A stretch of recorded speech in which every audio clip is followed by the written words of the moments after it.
WhatsApp people, कैसे हैं आप? सब ठीक ठाक हैं? It's me Hamzain, you're watching H welcome back to the channel. उम्मीद करता हूँ अच्छे होंगे, खैर खैरियत से होंगे, एंजॉय कर रहे होंगे। और हम देखने वाले हैं वीडियो जिसका टाइटल है कि ईरान ने लाइव टीवी पर रिक्वेस्ट की है इंडिया से कि वो मदद करे और एक्सकलेशन जो हो रही है मिडल ईस्ट में उसे कम करने की कोशिश करे। तो बहरहाल देखते हैं इसमें कितनी सदाकत है, सच्चाई है इस टाइटल में। शुरू करते हैं। 3 2 1 एंड नमस्ते दोस्तों, जय हिंद। हिंदुस्तान स्पेशल में आपका स्वागत है। दोस्तों, मिडिल ईस्ट में लगातार संघर्ष बढ़ता चला जा रहा है।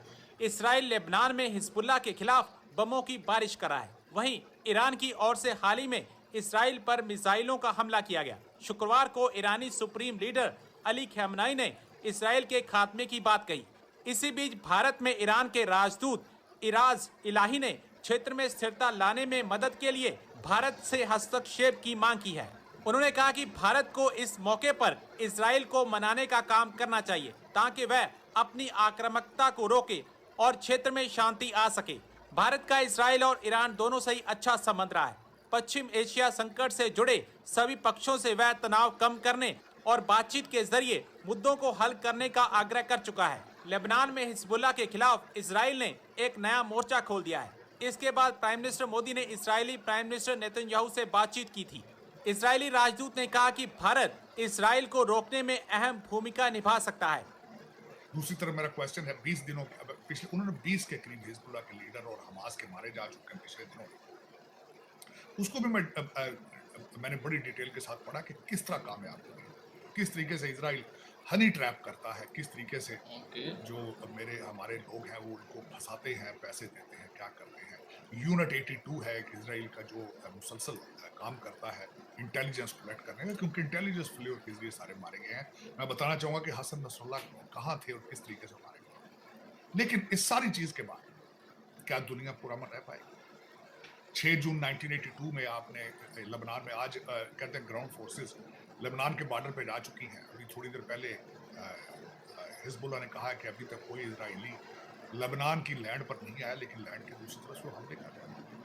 150 के करीब हिजबुल्लाह ने मिसाइल मारे हैं, जो लगा एक भी नहीं, रॉकेट मारे हैं, सिर्फ ये बताने के लिए हिजबुल्लाह क्या ही कर सकते हैं। लेकिन हालात खराब है, हेडलेस हो चुके हैं। लेकिन क्या ये फिलॉसफीज खत्म हो पाएंगी? क्या हमास एक सिर्फ चंद लोगों का नाम है या आइडियोलॉजी का नाम? क्या हिजबुल्लाह एक आइडियोलॉजी का नाम है या सिर्फ हसन नसरुल्लाह का नाम था? हसन नसरुल्लाह के मर जाने के बाद क्या खत्म हो जाएगा? पाकिस्तान के अंदर जुलूस निकल रहे हैं, बल्कि मैं यहां पे बताना चाहूँ कश्मीर के अंदर, इंडियन कश्मीर के अंदर जुलूस निकल रहे हैं। महबूबा मुफ्ती ने वहां पे अपनी हसन नसरुल्लाह के मरने के बाद अपनी इलेक्शन कैंपेन को उन्होंने रोक दिया था। उनकी बच्ची का नाम इल्तिजा मुफ्ती है। उन्होंने बड़ी एक जज्बाती तकरीर की। 10% शिया इंडियन कश्मीर के अंदर है, बल्कि वो तो 10% है, लेकिन उनके साथ सॉलिडारिटी है उनकी।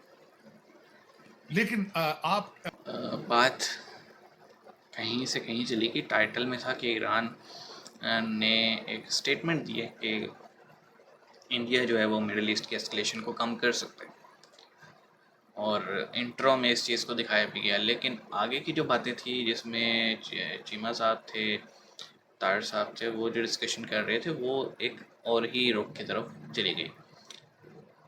नो डाउट इंडिया के रिलेशंस हैं इसराइल के साथ, और अगर इंडिया मशवरा दे एस्केलेशन कम करने का तो इसराइल उस पर गौर कर सकता है, क्योंकि एलाइज हैं दोनों एक दूसरे के। लेकिन ईरान ने क्योंकि एक डायरेक्ट अटैक किया था, और मैं अभी देख रहा था एक आर्टिकल याहू पे कि 30 से ज़्यादा उनके बैलिस्टिक मिसाइल जो थे वो उन्होंने हिट किया था जो मुसाद का हेडक्वार्टर है गिलट में, और नेवातिम एयरबेस जो है वहाँ पे।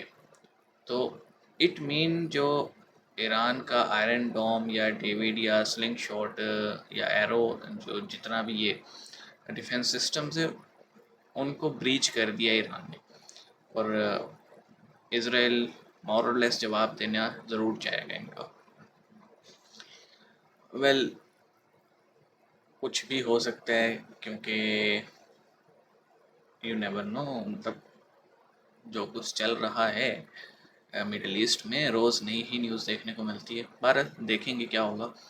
आप और हम कहीं जा थोड़ी रहे, मिलेंगे, अपना ख्याल रखिएगा। सी यू।